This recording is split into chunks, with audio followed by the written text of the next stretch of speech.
Good afternoon. Thank you all so much for joining me. I'm Sheriff Javier Salazar, Bexar County Sheriff's Office.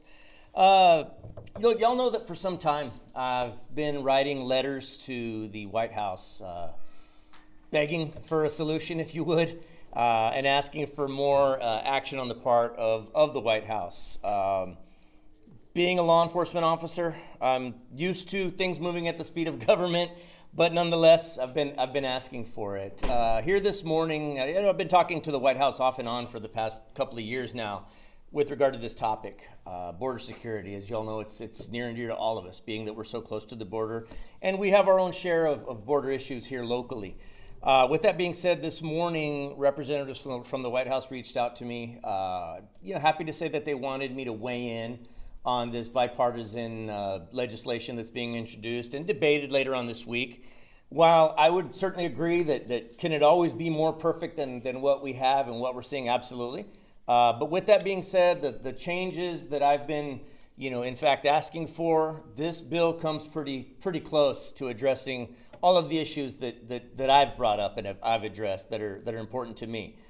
With that being said, what I'd like to do is read a statement that I've prepared for this. I want to make sure that I don't miss any of the points that I wanted to touch upon. Y'all aren't used to me reading necessarily. You're used to me going off the cuff. But then I'll also touch on some of the topics that I've pulled from the fact sheet that was sent that, again, I feel more closely address the topics that I care about as a law enforcement officer. So let me just read this. As a Texas sheriff who works quite well with my counterparts throughout the state, regardless of party, I've always appreciated a bipartisan approach to protecting and serving our community. This bill accomplishes just that. Today, I'm pleased to see that a bipartisan group of United States senators, working closely with the Biden administration, has presented legislation that dramatically improves public safety by increasing the number of first responders and equipping them with cutting-edge technology. Furthermore, this bill strikes an ideal balance between compassion and preserving the protection of our border. This comprehensive legislation allows us to manage the number of people crossing our southern border. It also streamlines the process for those coming to this country to seek gainful employment. Being a first responder, I highly appreciate this effort by the Biden administration and Republican and Democratic senators that helped craft this critical legislation. While I recognize that the legislation process is messy and not always perfect, we cannot allow paralysis by analysis. So I'm excited to see this come about. Just to touch on some of the high points that I pulled out of the bill for our purposes here today. It provides critical funding for combating smuggling and drug trafficking, border security, and asylum processing. Strengthens federal law against fentanyl trafficking. Fentanyl's one of those things that we have been doing, not just more than our fair share of enforcement and arrests, but we also do a lot of public education. We host the presentations around the entire county about that topic. This increases lawful pathways to come to the United States, which obviously there's a lot of folks that say they don't mind the immigration, they just want it done the right way. This does just that. It promotes family unity and stability for non-citizens. It provides temporary emergency authority for the president to shut down the border when the system is overwhelmed.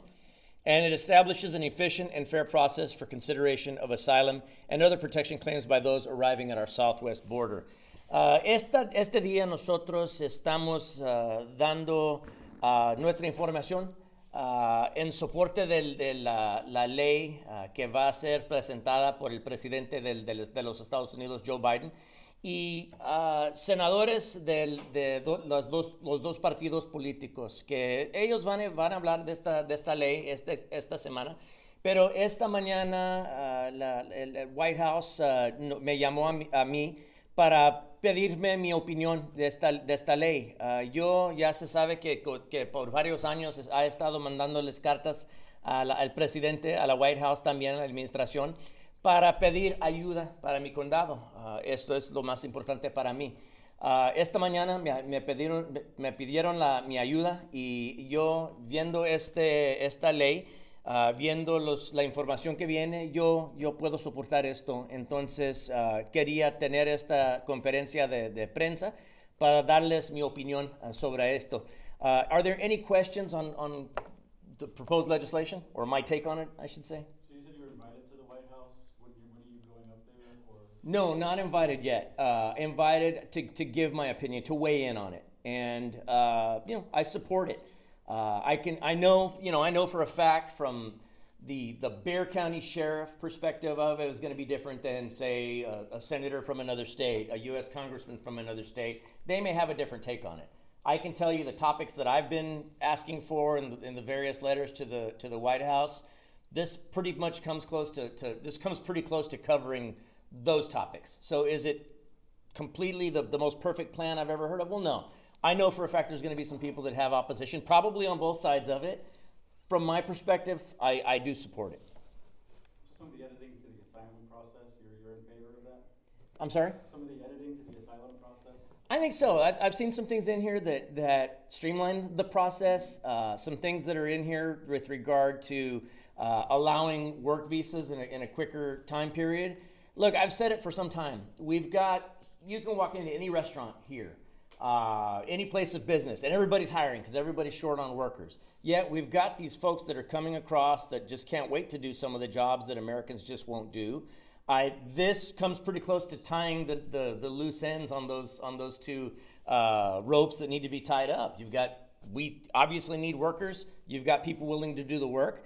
I would like to see some things done with regard to making sure that they're paid a living wage, and then tax them on that living wage, right? Let them.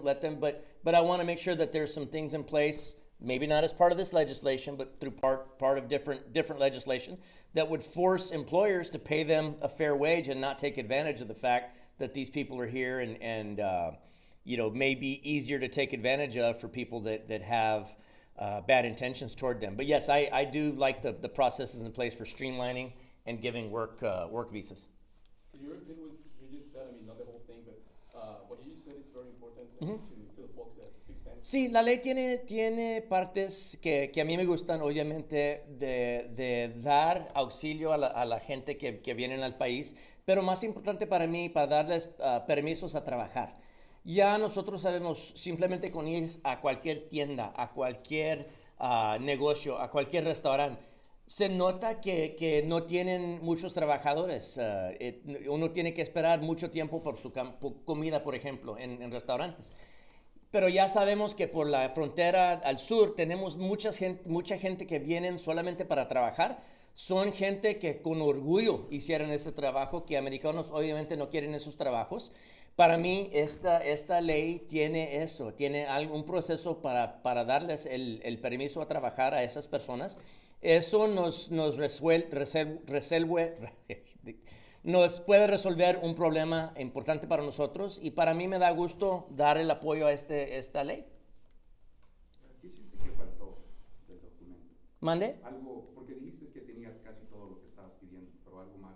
No, yo puedo entender si hay otras personas en cualquier partido que no les va a gustar 100% de este documento, pero para mí, para las cosas que yo les estaba pidiendo al presidente, a la administración, esto cubre la mayoría de las cosas que yo he estado preguntando.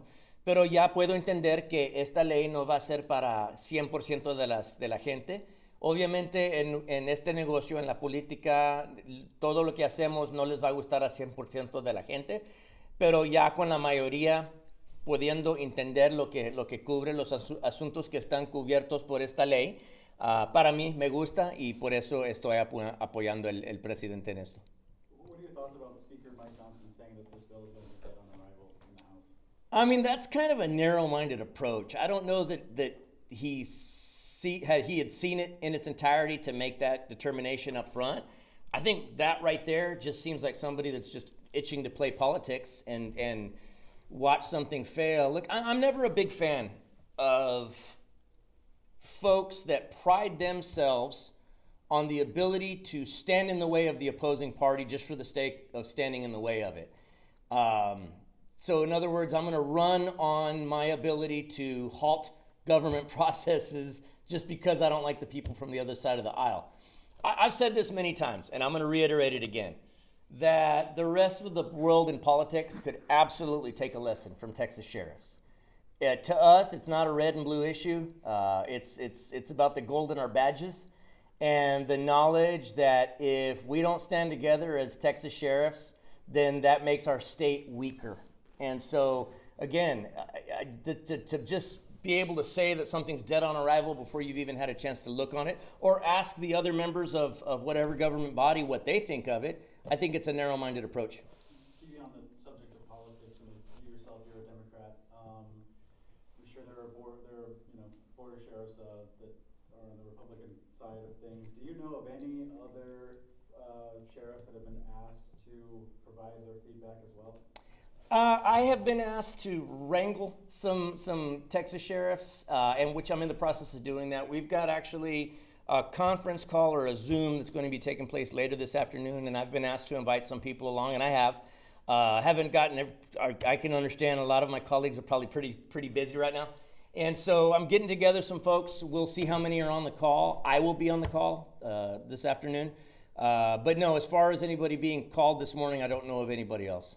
So with your role in helping shape this or move the conversation forward, what type of impact are you hoping to have, given that this bill has already been going to go through the Senate? Mm-hmm. What more do you feel like you can add to it?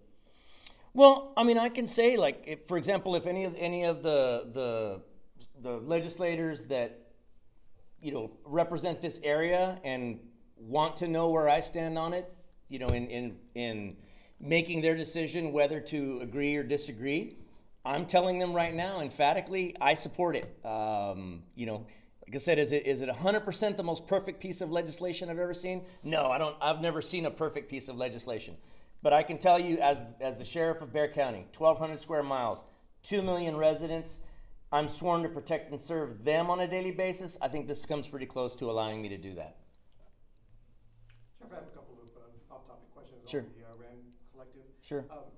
First, can you talk a little bit about why you had an attorney send the cease and desist letter, in particular why you didn't want PCSO mentioned or your name?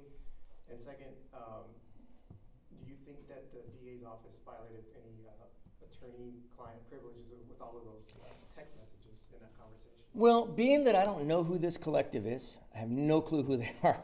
And I don't know that I want to know or care to know who they are. I just felt it was more appropriate to have an attorney that I'm acquainted with, that I'm comfortable with, send that letter on my behalf. I felt that if I'm going to send something like a cease and desist, that I would hope never has to come to a court of law in later litigation. I would hope it doesn't ever come to that. I hope they just heed what's being put in that letter. I want something that's going to be sufficiently convey that to people receiving it on the other end. The attorney that I asked to send that on my behalf, Mary Peterzak, is tops in her game. I trust her. I have gone against her in a court of law, and I think she's a highly competent attorney, and so I value her input. And so when I needed somebody to send something to someone that I knew was not going to get lost in translation, she was the first person that I thought of, and so I asked her to send that on my behalf. Second part of your question, I'm sorry, Eddie? Do you think the DA's office violated any attorney-client privileges with the conversation, those text messages? So my main concern was that. At this point, the DA clarified some things for me, that in that instance that I was speaking about, it was a criminal matter. He doesn't feel that he was acting as my attorney in that moment, and so there was no necessarily attorney-client privilege protection of any statements made there. However, with that being said, I reiterated to him that, well, I still considered that a private conversation that I just didn't appreciate being shared with somebody that I have no clue who they are. And to be quite frank, some of the things that I saw on the coverage that you all provided on KSAT really worried me about this organization. I don't know that this is somebody that I feel needs to be inserted in a conversation that's between myself and the DA. With that being said, the reason that I was so concerned is I saw on some of those text messages, this organization, whomever they are, seemed very intent on having me weigh in on things that I have nothing to do with. And really, my opinion doesn't count on things like that. Things like officer-involved shootings involving the SAPD, I've got no business inserting myself in that situation, yet this organization was intent on having me stand there with the DA. I just said, look, I don't want any part of their strategy moving forward. Whatever it is they're trying to accomplish with Joe Gonzalez, the DA, I don't want to be part of their strategy moving forward. And so that's what that notice was. Hey, can you say, I know you said some bullet points from your statement. Yes, sir. You didn't say that in Spanish. Can you just? Yeah, absolutely. Esta ley, lo que yo he visto y los asuntos que los puntos que a mí me gustan de la ley es que tienen manera de combatir el fentanilo, por ejemplo, el traficando de seres humanos. Nos da más oficiales de la ley que pueden trabajar en conjunto con nosotros para proteger no nomás nuestra frontera, pero también todo el estado de Texas. Equipo y herramienta que les van a dar a esos oficiales. Obviamente eso es algo que nos beneficia a nosotros también. Entonces hay varios puntos que yo he estado pidiendo del presidente y esta ley los tiene, tanto como los permisos para trabajar. Eso para mí es lo más importante, ya sabiendo que la mayoría de la gente que vienen del sur no están aquí para cometer delitos, no están aquí para ser víctimas los americanos, no están aquí para quitarnos trabajos. Ellos solamente están aquí para buscar mejor vida por ellos y por sus familias. Ellos, le apuesto que ellos prefieren estar en su país con sus familias, pero no pueden, no hay oportunidad ahí. Entonces ellos vienen para acá a riesgo personal y buscan trabajo honestamente. Y para mí este proceso les va a ayudar a esas personas que son nomás personas buenas, que solamente quieren trabajar honestamente. Esto les da eso. Para mi entendimiento, ¿ya hay alguna fecha de cuando entraría en vigor esta ley? Sé que ellos van a empezar el debate en esta ley esta semana. Me parece que el miércoles van a empezar. Yo voy a estar viendo con todo el mundo para ver qué va a pasar. Pero para mí, ojalá que todos los representantes que van a estar en este debate pueden poner su partido aparte y hacerlo mejor para el público americano y hacer lo mejor para mi comunidad aquí en el condado de Béjar. Just to clarify the timeline, you said the representatives from the White House called you this morning. Yes, sir. To ask for your feedback, but it sounds like you're going to be reaching back out after this. Ye- A conference call where you're going to kind of give them that feedback? Well, they called me for two things.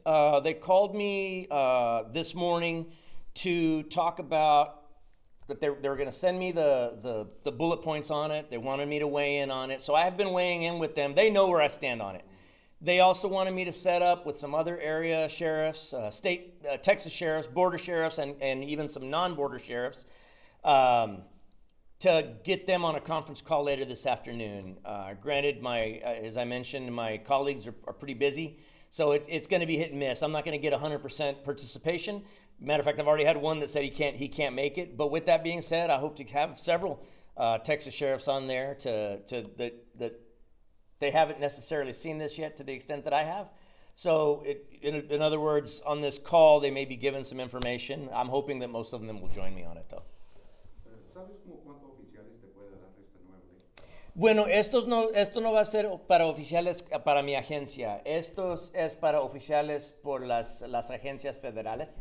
Pero para mí, entre más oficiales que tengamos, será mejor para el proceso y obviamente eso nos va a ayudar a nosotros también. Going back to the notion of feedback, you mentioned that you've never seen a perfect piece of legislation. Is there anything in particular that's missing from this that you are going to advocate for when giving feedback? No, I mean, look, for me, no. For me, this covered all the things that I've been hitting on my various letters. I think it's either 3 or 4 letters I've sent to the White House over the past several years. This touches on those. In the aftermath of one of those letters, I'm trying to remember when it was that I actually had a conference call with folks from the White House. I think it was early 2021, if I'm not mistaken. They asked me what my thoughts were on it and what my concerns were, and it was fentanyl, human trafficking, work permits, things like that. Again, that's all in here. So I don't have any complaints with this. You know, am I looking at it from the Bexar County Sheriff's point of view? Absolutely. And I can tell you right now, I'd bet dollars to donuts that senators and congressmen and other folks from other elected offices, other sheriffs in the state are going to look at it, and they may not like it as much as I do because they've got other concerns.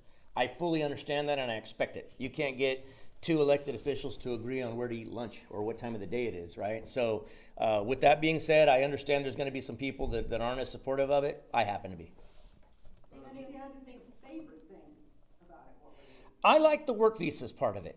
Again, that's the thing that I can tell you. You go into any restaurant in the county, and you're going to be waiting for a while because they don't have enough servers, and they'll tell you flat out, hey, this section is open, so there's going to be a long wait over here because we don't have enough wait staff. Or, gosh, sorry, the kitchen's moving so slow. There's only 2 cooks back there, and there should be 12.